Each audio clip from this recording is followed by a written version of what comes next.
بسم الله الرحمن الرحیم. السلام علیکم. زه شیف دلدار، تاسو ګورئ ډي آر کې فوډ چینل.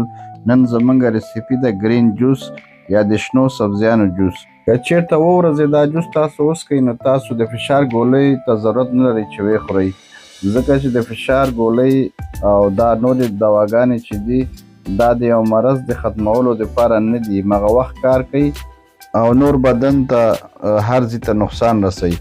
نو دا جوس داسې ده چې ستاسو معده، ګردې، هر شي لپاره بهترین جوس دی.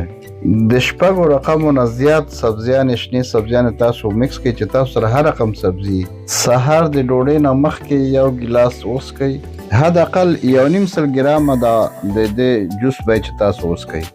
2 دانې بادرنګ او 1 دانه شنه مڼه او نیم دانه لیمو. دا ډي آر کې فوډ پښتو چینل هر دوست ته ورسوئ چې تر څو ترې ګټه واخلي.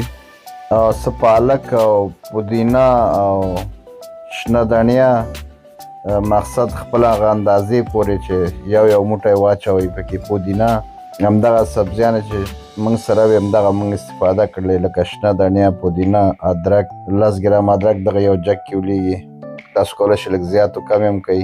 دا هلدي ده، دا هلدي چې ده دا تازه هلدي دا ډیر زیات ګټور شی ده. او دا اوس کری پته درته وایي. اوبه 1.5 لیټر تاسو کولی شئ چې زیات هم استعمال کوئ.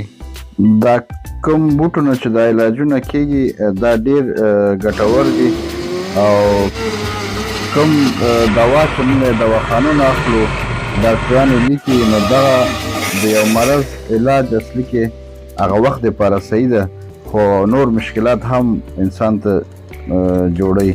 نو دا جوس چې دا ډېرې ګټې لري. هم که چېرته ریګولر دا جوس تاسو وڅښئ نو د فشار ګولۍ خو بیخي ضرور نه چې ویې خورئ. او ډي آر کې فوډ پښتو چینل لایک او سبسکرایب کړئ.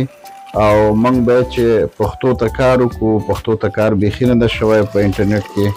نو همده سره زمونږ نننۍ ویډیو پای ته ورسېدله او ښه وخت ولرئ. مننه ستاسو د لیدو نه. بیا به ګورو انشاءالله یو نوې ریسیپي سره. د الله په امان.